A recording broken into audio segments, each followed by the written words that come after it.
Hello मेरे प्यारे बच्चों, कैसे हैं आप सभी लोग। आई होप आप सभी लोग बहुत अच्छे होंगे। मैं हूं शशांक सिंह राजपूत, आप सभी का स्वागत करता हूं अड्डा 24/7 स्कूल पर। तो कैसे हैं सभी मेरे बच्चों बोर्ड के बहुत ही कम दिन रह गए हैं, ज़्यादा से ज़्यादा 40 दिन हमारे बोर्ड के बचे हुए हैं। तो इन 40 दिनों में आपको करना क्या चाहिए, मैं एक एक चीज़ें आपको बताने वाला हूँ और उसके बाद मैं आपको बताने वाला हूँ बच्चों की आखिरकार कहाँ कहाँ से हमें क्या क्या चीज़ें पढ़नी है और कैसे कैसे हम सारी चीज़ों को कंप्लीट करने वाले हैं आगे आने वाले 40 दिनों में।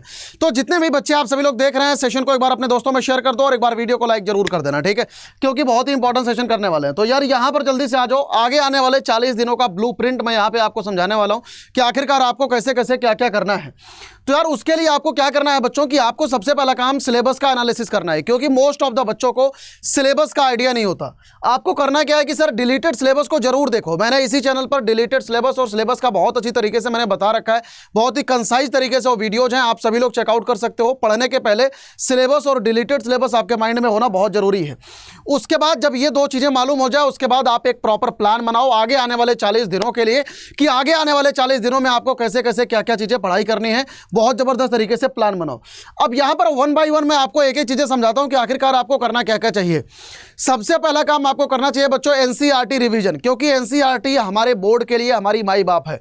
मतलब अगर कुछ भी करना है तो सबसे पहला काम एनसीईआरटी जबरदस्त हमारी होनी चाहिए, क्योंकि अगर एनसीईआरटी हमारी मजबूत नहीं है तो हमारे 80% सवाल खराब हो जाएंगे। क्योंकि जितना भी आपके बोर्ड में पेपर आता है बच्चों, 80% क्वेश्चन आपकी एनसीईआरटी से ही होते हैं। आपको अभी के टाइम पे सिर्फ और सिर्फ एनसीईआरटी की प्रैक्टिस करनी चाहिए, बाकी साइड बुक को बिल्कुल भी प्रैक्टिस नहीं करना चाहिए। दूसरा चीज है बच्चों पीवाईक्यूज। यार कम से कम पिछले 4 से 5 सालों के पीवाईक्यूज आपको करने जरूरी हैं, क्योंकि अगर आप पीवाईक्यूज नहीं करोगे तो आप समझ लो कि आपकी तैयारी परफेक्ट नहीं है। आप 70 से 80% की तैयारी अपनी एनसीईआरटी के थ्रू कर सकते हो, लेकिन अगर मैं आपको बताऊं 70 से 100% का जो गैप है वो बेसिकली आपका पीवाईक्यूज ही भर सकता है। आप सिर्फ और सिर्फ एनसीईआरटी से नहीं भर सकते। तो आपको पीवाईक्यूज करना कंपलसरी है, मैंडेटरी है, ऑब्लिगेशन है। तीसरी चीज है बच्चों सैंपल पेपर। यार सैंपल पेपर वो चीज है बच्चों की, आप ये समझ लो कि आपको दौड़ना आता है लेकिन आपको 100 मीटर की रेस में भागना नहीं आता।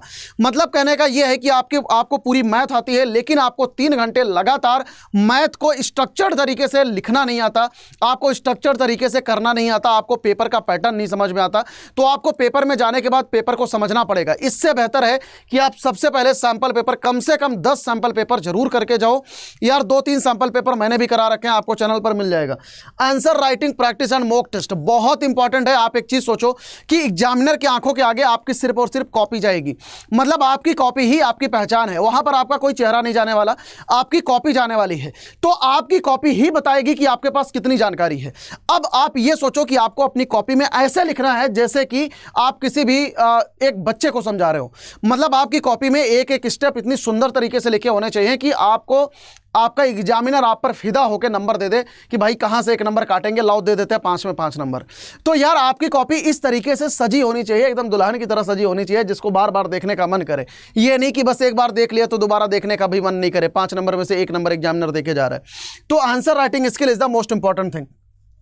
सबसे लास्ट टिप है बच्चों study as per the weightage. यार देखो हर एक चैप्टर का वेटेज सेम नहीं है, आप सभी लोगों को पता है। जैसे प्रोबेबिलिटी का वेटेज 8 नंबर का, रिलेशन एंड फंक्शन का 4 नंबर का है। तो इस तरीके से हर एक चैप्टर का अपना अलग अलग वेटेज है। तो आपको अभी के टाइम पे एज पर द वेटेज आपको पढ़ना चाहिए, ना कि अंधाधुंध कुछ भी पढ़ने लग जाए।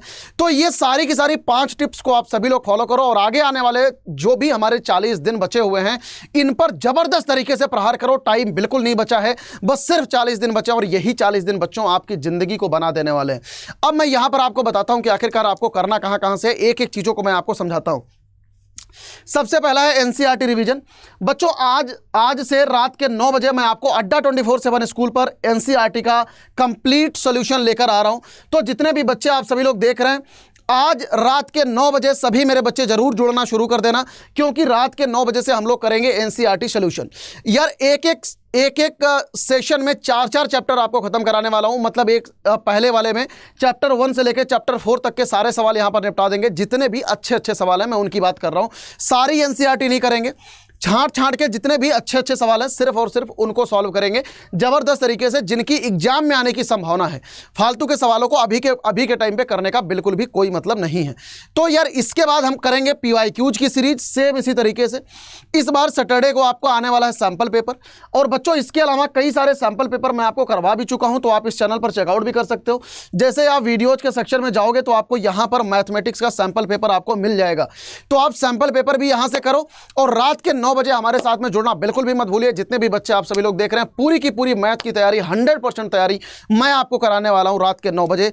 आज से अभी से चालू हो जाओ, महासंग्राम चालू कर दो बच्चों बोर्ड 2023 का। Thank you so much watching this session. God bless you all, wish you all the very best.